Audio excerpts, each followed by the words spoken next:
तर आज नवरात्रीचा तिसरा दिवस आणि मला उठायला थोडासा उशीर झाला. पण उठल्यानंतर मी घेतली रांगोळी काढून. रांगोळी काढण्यातच बापरे माझा थोडा बहुत वेळ तर त्यातच निघून जातो. परत मी घेतली माळ करायला, कारण आपण घटावर जी माळ सोडतो ना ती वाली माळ.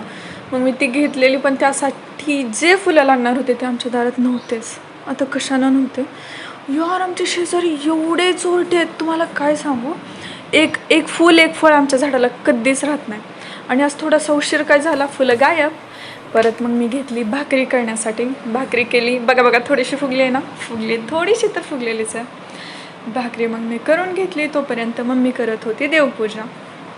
देवपूजा करून झाल्याच्या नंतर ना मम्मी जी आहे ती देवाला नैवेद्य दाखवणार होते. मग मी मम्मीकडे दिलं ताट आणि मम्मीनं दाखवलं देवाला नैवेद्य.